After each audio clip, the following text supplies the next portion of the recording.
I'm Dana Shagru with CEAg World Greenhouse Produce, an innovative brand that engages with the rapidly expanding global greenhouse produce industry through a variety of platforms. Our mission is to educate and connect greenhouse produce growers and industry allies to help them better understand and sustainably advance the global food industry. On this episode of CEAg Talks, I'll be speaking with Bob Jones, co-owner and CEO of the Chef's Garden in Huron, Ohio, and Henry Gordon Smith, founder and CEO of Agritecture. Bob and Henry, welcome to CEAg Talks. We're excited to have you here, and we're thrilled you're keynoting for us at the CEAg World Conference and Expo next month. Thanks so much for having us. Good morning. So to begin, please introduce yourselves and give us a bit of background about your respective companies. Thank you, Henry. Good morning. I'm Bob Jones from the Chef's Garden. We are a family-owned and operated vegetable farm in northern Ohio. We direct market to restaurants and home consumers around the United States. We have a combination of indoor and outdoor growing here at the farm. CEA is important to us because it helps us with our year-round supply to those customers. In the restaurant world, which is where we live, the highest demand times of the year happen to coincide with the opposite end of our outdoor growing season. So the month of December, Valentine's week, and Mother's Day week are the three busiest time frames in the restaurant world. And so consequently, we have to have food available to the restaurants during those times. It's an exciting time in agriculture. It's an exciting time to be in CEA. The intersection of CEA and regenerative agriculture is very dynamic. Regenerative is not just an outdoor production concept. The principles are very applicable to indoor growing.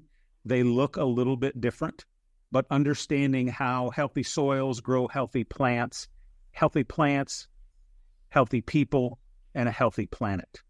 It's just a really exciting time, and we're glad to be a part of the conversation.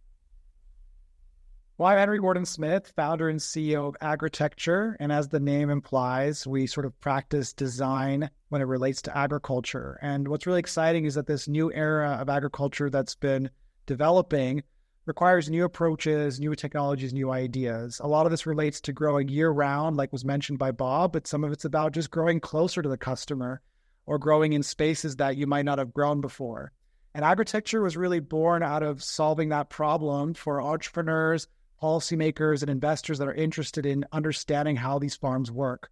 So when you're often looking for data related to planning a farm, maybe you're planning a business plan, it's very difficult to get the data on yields for farms, on economic performance, et cetera. And very often you get that information only from suppliers. Agritecture provides a technology-agnostic solution where we can help parties looking for this information to not only get that data, but to contextualize it to the market they're considering and to actually move that through into design of the farm, economic planning of the farm, and basically how you would build the farm. So most of our work involves feasibility studies for new farms that are greenhouses or vertical farms, and also projects that involve some climate-smart agriculture, utilizing IoT and AI and sensors to improve and basically manage volatility that's continuing to happen in agriculture due to climate change. As I mentioned, we advise entrepreneurs, so again, people planning those farms as feasibility studies, but we also advise governments. For example, the city of Dallas, we just completed the comprehensive urban agriculture plan for them. We've advised on USAID projects for development of greenhouses in various parts of the world. And there's really quite a wide range of our 270 plus clients in 45 countries since we started in 2014. And it's a very exciting and sort of diverse little team that we have consulting on projects around the world. Awesome. Thank you guys for telling us a little bit about your companies. And as we can probably tell, they're very different, which gives you guys very unique perspectives on CEA.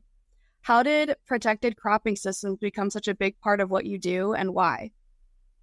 Well, for me, if I can start first, Bob, it's okay for me. I was a college student and I had become exposed to the climate change issue and I wanted to move my career towards it. And I was always designing things as a young kid, but I'm certainly not an architect. And I remember one day I was looking across my apartment in Vancouver where I was studying and I saw this empty rooftop above the Safeway supermarket.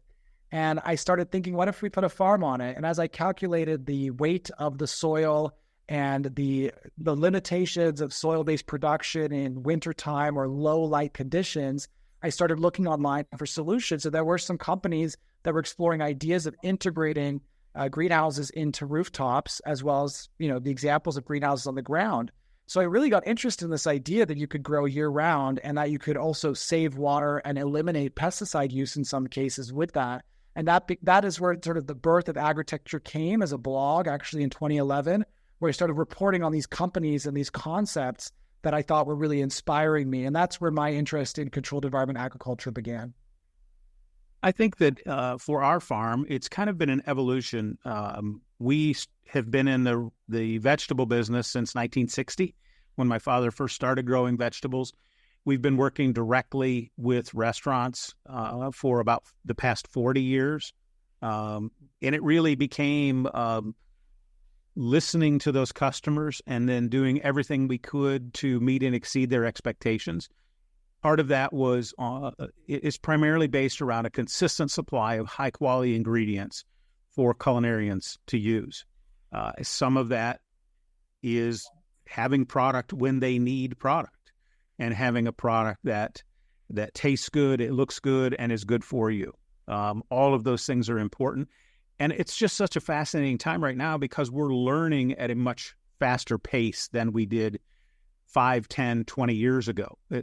Big data and technology has really lent towards an increased understanding, almost at the molecular level, understanding the rhizophagy cycle, which I had no idea what it even was just a few years ago. Understanding how the microbiome of the plant root is so important, and understanding how there's this unbelievable parallel to the microbiome of a plant to the microbiome of the human gut, and how from a mineral aspect, a vitamin aspect, and an antioxidant aspect, the reason why we have some of the issues we have in the United States today and around the world, quite frankly, is because we have farmed our soils to death and we have no life in the soil. And so trying to reverse those things, if you can understand it in CEA, you can apply it in outdoor, because you can learn faster because you can control the variables, right? The whole idea of CEA is to be able to control temperature, humidity, light, CO2, all of those things are much more controllable indoor than they are outdoor, and you can then understand better how plants respond and then apply what you've learned there into other settings. You certainly can't control the light outdoor, can't control the temperature outdoor, but you can control and at least better understand how you work with those things. To us, it's really a combination of both indoor and outdoor, and understanding what our customers desire and making sure that we listen to our customers and pay attention to what they're asking us for. It really doesn't matter what I want to grow. It matters what our customers want to purchase. And so the farmer mentality, which I grew up with, was I will grow what I like to grow that's easy to grow and I know I can be successful at. That may or may not be what my customers desire. And so understanding our customer and understanding our customer's customer, both really important and aided by CEA. Awesome. Well, Bob, you have traditional outdoor fields as well as permanent and less permanent and movable structures. What kind of structures and coverings do you use, and how do you determine which ones work for which crops? It's mostly trial and error. We have a combination of almost every kind of protected environment growing that you can think of. It really is about getting out and seeing other people, seeing other places, reading. The internet has been fascinating to help speed up that growth. And then trial and error. Grow crops in different settings, grow crops. Different crops respond seasonally different to light conditions. That's been the real benefit to dynamic LED, is the ability to be able to create the summer in the winter. Yeah, I think you just learn and by doing, and part of it is just that I'm getting old, I guess. That I've made a lot of mistakes. we're not really that smart, but we learn from our mistakes. We just have to make mistakes at a faster rate than our competition. Now, Henry, you have a global perspective on CEA. What are you hearing from different geographic markets, and how does each relate to what we're experiencing in North America? Oh, wow. Yeah, I mean, we work all around the world. I just recently got off a call with one of our clients in the United Arab Emirates. There, of course, they are running out of groundwater in dramatic ways. They're using desalinated water, and they have extreme climates that they really can't grow a lot of crops outdoors. And yet they really do have a need and a desire to be more food secure. So controlled environment agriculture there is necessary. And there are certainly examples of greenhouses and other types of CEA in the Middle East, but they're really not as mature as other parts of the world. And so, so often we think of CEA as just sort of being this system that you can plot anywhere in the world, and it's going to basically grow year round. Well, in fact, there's a lot of different types of greenhouses, and there's a lot of design work that we have to go into to think about, okay, what's the benefit of creating, for example, a fully closed greenhouse versus a semi-closed greenhouse? What are we losing on yield or water that relate to these local conditions? What about the increased CapEx that you typically have to spend with more high-tech farms? So, actually adopting the technology and adapting it to farmers' needs in these regions, in the Middle East in particular, is a really big challenge. There's also less maturity around the construction of these farms. So often the projects go over budget or over time. So it really is a reminder that countries themselves need to invest in not just building farms, but the skills needed, the services related to that, the supply chains related to that to make that possible.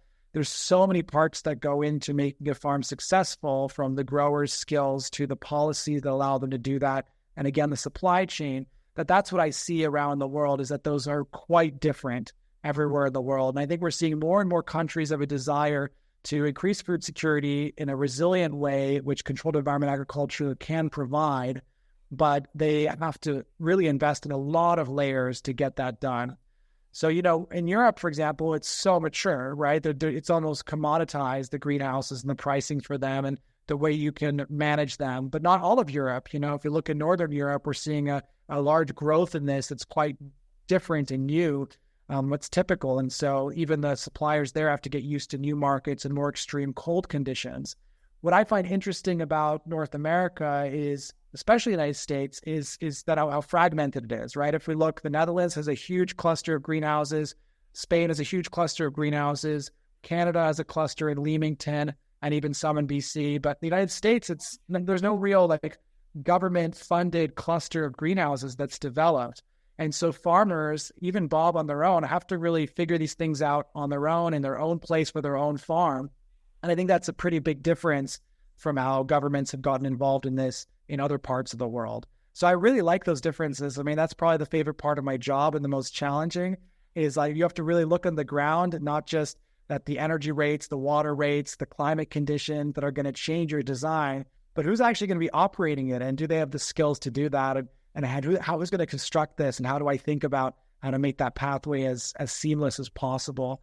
But I think it's very, very exciting that in the face of climate change and these shocks in the system that we're facing that can be pretty depressing, we do have this renaissance of this new model for agriculture that's developing around the world. It is spreading rapidly in other parts of the world. I think even for us, we have more work outside of the United States than in the United States at this point for agriculture. Yeah, definitely very interesting stuff and things to consider from a global perspective. Well, this next question is for both of you. What advice do you have for growers who traditionally grow only outdoors but have considered protected cropping systems? More specifically, how do they start and what things should they consider? How they should start is the question. I think the key to begin with is similar to what Bob said, is the market. I mean, people get so obsessed with the technology in this. I understand that, especially if you're a new grower. I certainly felt that way the first time I saw an image of a vertical farm or a hydroponic greenhouse on a rooftop. It just, the light bulb goes off, like, this makes so much sense. This is how all agriculture should be done, right? But in reality, you really need to take a step back and taper your expectations and focus on the business case, which ultimately is who's buying your product, what are they paying for it, and how do they want it?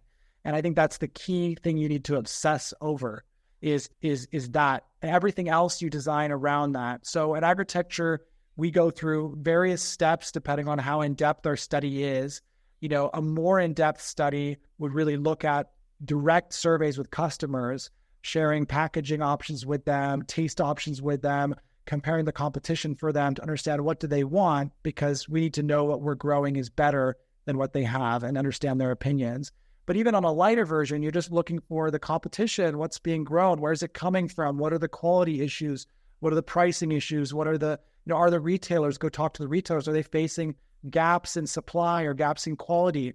You want to design your farm around that. And I'm still shocked to this day how many vertical farms, for example, have been built without even doing appropriate market research to design their very expensive high capex farms around disrupting something very specific that they've done through market research. So I'd say that's really the place to begin. Another layer of this, if you're an entrepreneur, for example, is, what really matters to you? I think when it comes to agriculture and CEA, it's like, I say, what do you want to do with your business? What do you want to do with your farms? I want to grow the best product possible. I want to make money. I want to be super sustainable. I want great jobs for everyone. I want to impact, my community. And those are all great goals. But I think ultimately you have to have a primary goal that is guiding you. That is the thing you're always going to make a decision about. And for some companies, that can be a deep commitment to sustainability. But in most companies, in the end, it may be the triple bottom line, but it really is the bottom line for them. And I think, again, it's about moving from naive ideas about agriculture into the realities of the business and operations challenges that are really going to make or break the business. And so setting, I think, your values for your business, what kind of business you want to run is very important. Another reason why this is important is because it defines whether you're going to be building a big farm or a small farm. I think a lot of people imagine, a lot larger farms than they really need to build to have the kind of business that they're looking for to be satisfied from. And if you don't know that at the beginning, you're going to end up with a farm and operations challenges that you don't really want to have. And I think, or having to raise money from investors that you don't really want to deal with. And so these are really key things that we try to help our clients manage through a concept development process early on in our consultation to really set goals about what matters to you. What do you want? What's the experience you want? Because in the end, agriculture is one of the most challenging and rewarding activities you can engage in. But those challenges can really break a lot of people, especially if they don't come from a farming background. So you need to remember what your reason is. That's a key piece, as well as what the market conditions are that are going to feed that revenue and that justification for your farm. Thanks, Henry. What about you, Bob? Well, Henry covered most of what I would say are the important things. We typically want to always start with your context. What is the context in which you're looking to make these decisions, right? What is the market? What is the crop? What are your goals? Begin with an end in mind and start small. Small mistakes have fewer zeros on them. Larger mistakes have bigger zeros, especially if you're working with investors. Investors, this CEA is very popular with investors today, but they all have high expectations of ROI. And if you don't understand your context, you don't understand your market, you don't understand your scale, it can be very easy to end up in a place that none of you want to end up. So that's where I kind of come back to this, know the context of the conversation around you doing. And I think that if we've not worked with investors, but my guess is if you are working with investors, they need to be a part of that conversation from the very beginning so that everybody's on the same page and nobody's surprised. But understanding all of those things that Henry alluded to are so critically important. The possibility is there, the technology is changing, but it really does take a community that includes engineers, economists, and plant people. They have to have the combination. No one of us is as smart as all of us. Awesome. Thank you both for answering that. Well, we've reached the end of my list of questions, but I want to open the floor to you both and see if there's anything that we haven't talked about yet you feel is important to cover. One of the things that I'm particularly excited about sharing in my keynote is something different, which is the findings from our fourth CEA census. Now, we talked a lot about what do CEA farms need to think about and all of this. And one of the key things that can help all of us is to understand a little bit about what others are doing. Many farms don't interact with other farms. They don't necessarily know exactly how they're practicing things. And I'm not talking about revealing IP, but I'm talking about what are people growing? What size are they?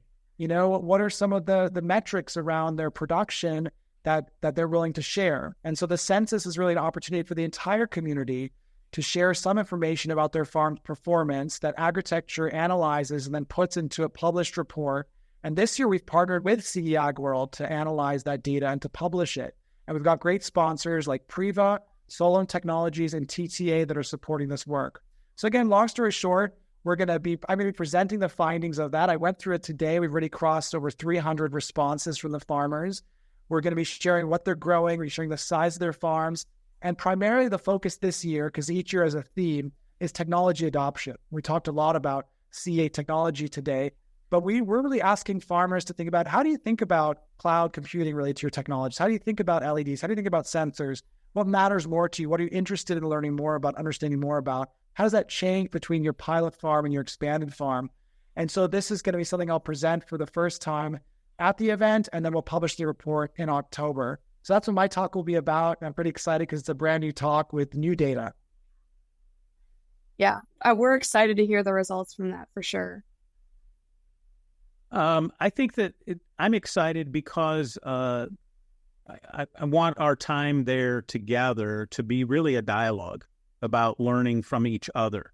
Hopefully I can provide some inspiration, both on things that you might consider doing and things that you probably shouldn't consider doing, because I've made some of those mistakes. And if I can help a few folks eliminate some of those mistakes, then that our time will be successful. One of the big things we want to talk about, or I've been asked to talk about, is our renewable energy project. We will be producing approximately 70% of all of our electricity on farm in the very near future.